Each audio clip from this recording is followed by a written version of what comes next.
All right, guys, what's up? Another beautiful day to work on another F body. This time, this one's not stock. This one's got some goodies on it. So, another customer reached out to us, AJ out of Harlingen, I believe. Hit us up. Said he wants to make some power and the stock fuel pump stuff and stock lines, and all that's restricting him from making some power. So he brought this here for us to get it all torn apart and figured out. As you can see, stock lines. He just had some stock lines going to the rails, stock fuel pump stuff. We're here again at Abel's Hot Rod Shop. Check out the nice banner he's got. Very cool, with his Trans Am and his Buick. I believe one of his friends got this made for him. Pretty cool. It's got the Queens Rack logo on the side, in the middle, and the Abel's Hot Rod Shop font. Very cool. So this Camaro here, big Holly high ram, huge 5-inch tube. There's a lot of, I guess, planning gonna come to this car, but it's got some Bogarts on it. Very nice wheels. I think the goal is to run 9s on motor. Check it out. Got rear end work. Still got the 4060. So that's impressive. I believe the fastest the car's ever been is at 1040. AJ, if you're watching this, correct me in the comments if I'm wrong. But yeah, Abel already got ahead and took some of the stuff off for us. So let me see here. I think he took off the line that goes here from the feed to the rail. And I don't know where you put it. And I believe he pulled out the fuel pump. Yeah. Here's the fuel pump. Okay, you take off that sensor. That's the stock stuff. This car already has a trapdoor mod, which is cool, because why not make it easy? So we're gonna drop the new pump and new assembly unit he bought. It's a Walbro 340. It should be enough. We are doing E85, or he's doing E85 on the car. So here he's got the injectors. I'm gonna do an 8 feed from the pump all the way to the rails, or to the filter first, then to the regulator. I'll show you that right now. And then we're gonna do a 6 return, and then keep the factory little vent. So 2 of these are coming off, going with the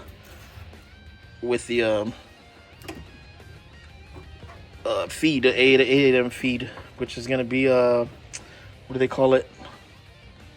Let me see. This stuff, the PTFE. So it has you see that nylon or that plastic tube on the inside. That'll help a lot with ethanol, and the ethanol won't corrode the rubber, so that makes it long lasting.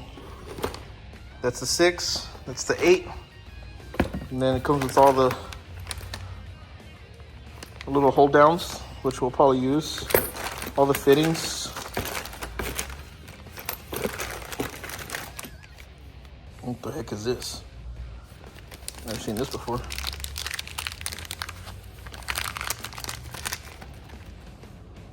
Interesting. Oh, it's a tool. It's a tool for the line to help install stuff. There you go. Help us open it up so we can put the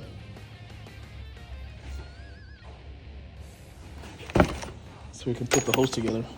Okay, so here's the fuel pump that he ordered. See how it says 340 on there? So it came with the hat, already done. And it's got the adapters to make it 8 and 6. Got the float, obviously your vent. And then here, this is the regulator, air motive. Get your feeds, your return. We'll mount that on the rail.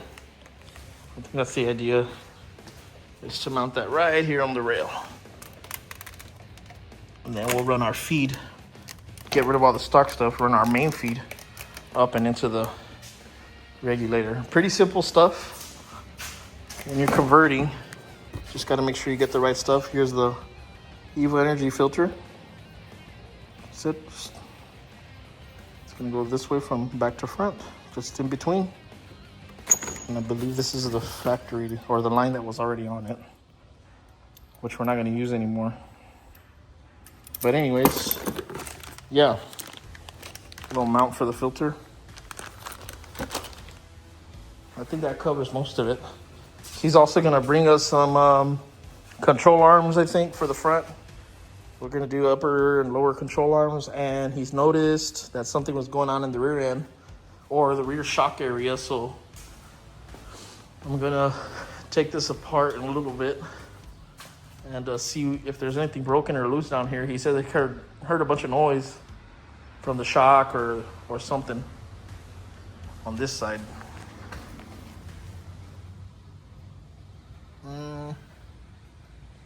Can't really tell just being here like that, so. All right. Let me take off the factory lines. Might have to lower the tank a little bit just to clear that. We take off the factory lines and we'll start running the feed and the return to start dropping in the pump. All right, so moving on to our lines. We're gonna do the return line. So what you gotta do on these PTFE fittings is you got your fitting here, right? When you take it apart, there's a collar or a compression sleeve. And what you're gonna do is once the line is apart or once the line is cut and clean, you're gonna put this piece first, right, to go onto the hose. This side faces down, this threaded side faces towards the fitting, towards the little fitting. And then you're gonna put your collar, which is tapered. You got a real flat side, skinny side, then you got a thicker part. The flat side, the skinny part, goes into the nylon around the nylon piece, but what do you call it, through the actual sleeve. So when you look at it, the nylon piece is sitting just flush against this collar on the inside right here. After that, then you put your fitting through, right? And once you put your fitting through and this is sitting flat up against here, then you can bring your sleeve up and tighten it. And that'll squeeze this with the nylon and create a seal. So let me do that real quick. Okay. So we got the lines through. Got rid of all the old stuff, like I said before. Got the lines through the intake. Just gotta fit them onto the regulator. But Abel started tackling the transmission, the solenoids for me, because we need to change the shift solenoids. And lo and behold, this is the first time in my life that I've ever seen this. And if a lot of you know, that bolt actually came off. Maybe some of you have had luck, but my entire time working on these cars, any 4060,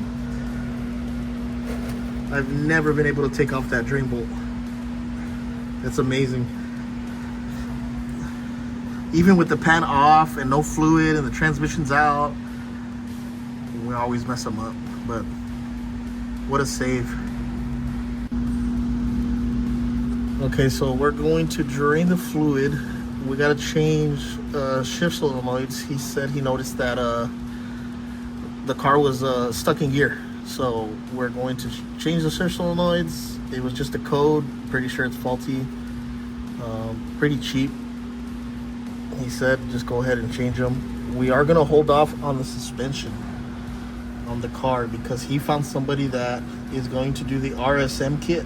And if a lot of you don't know, the RSM kit is the is that tubular front end kit that's complete, that you take off the shock towers in the frame and you weld on this aftermarket tubular front end. And I'll try to post, I'll put a picture here of what it looks like.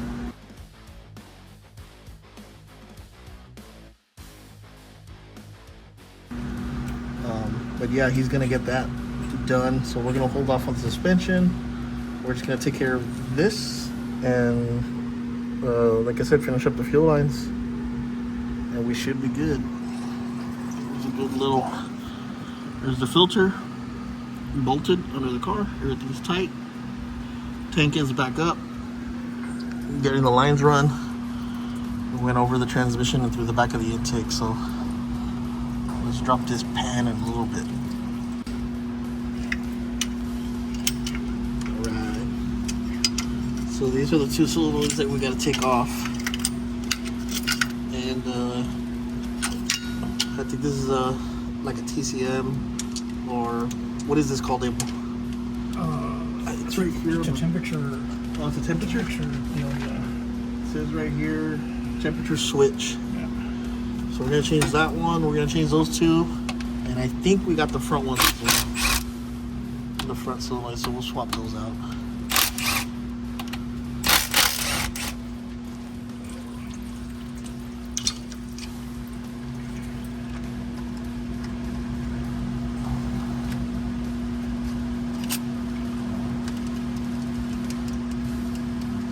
I've done this before a while back, but it's been a while.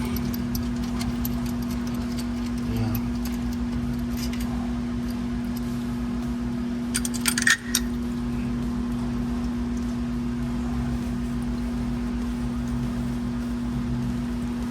I'll dump it in there. Get the new one.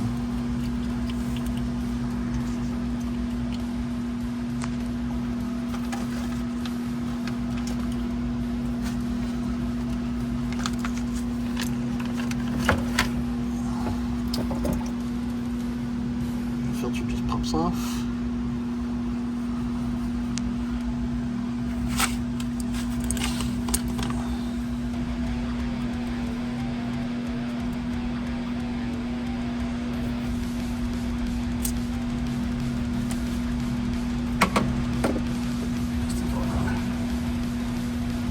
Oh yeah, it's got a spring ring.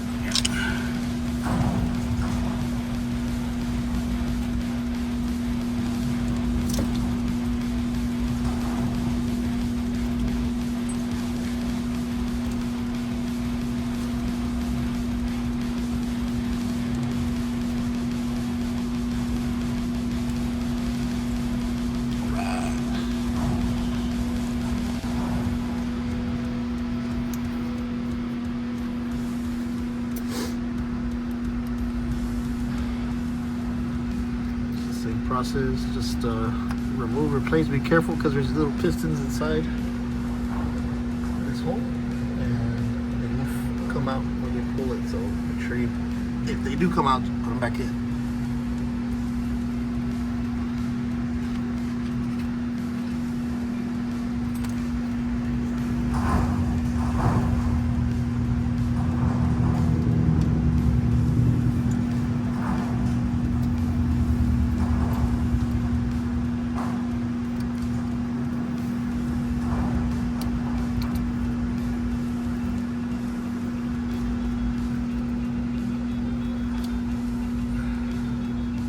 It's right there on the edge.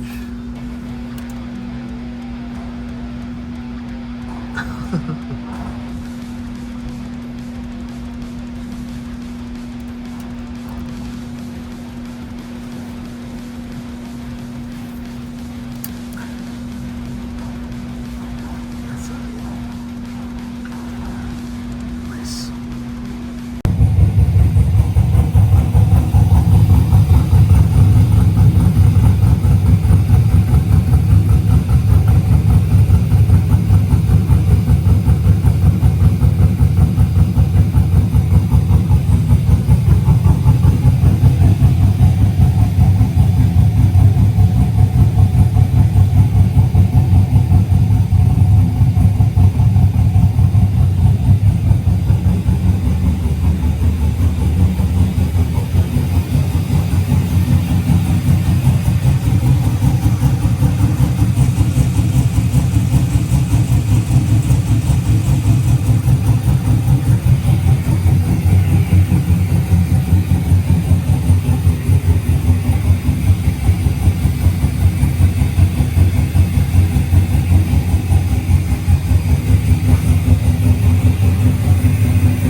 So the fuel pressure, as you can see in the video, drops, but that's how they are. You know, you put a load on the car, and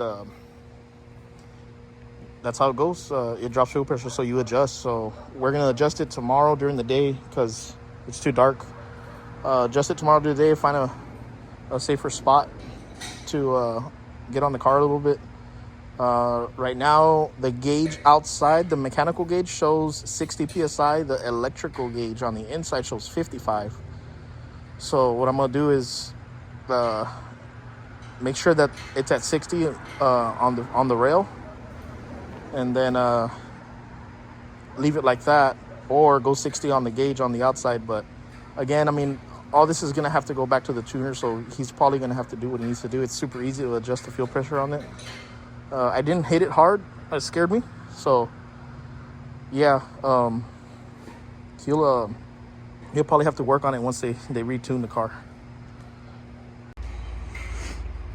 Well, there she is. That was a pretty cool little run around the block. Not gonna lie, it scared me. It's been a minute since I've been in any fast car. I got rid of all my toys, and my dad has gotten rid of all his cars, and my brother. So we've just been using cruisers lately. So 10-second car, man, even an 11-second car, it'll work you up. But good on you, AJ. It scares the crap out of me right now. I was easing on the pedal because I was getting pushed back on the seat. So hopefully we can see the car up and running soon at the track. I think the goal, honestly, guys, is maybe really, really low 10s, high 9s. The whole point of the fuel system was to convert to E85.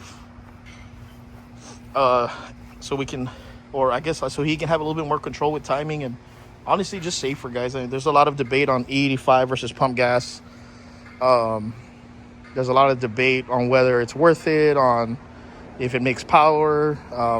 I've never personally seen a power increase, but I've seen a safety on using E85, and I guess the threshold of how hard you can push them, because just the E85 just runs on a different octane, and other than that, it smells better than pump gas. So hopefully we see this car out there soon, making some numbers. Honestly, guys, I appreciate you guys coming through and watching the video. If you guys watched the video entirely, thank you. We're gonna go ahead and end the video here. Same thing as always: like, subscribe, comment, and we'll see you guys on the next one.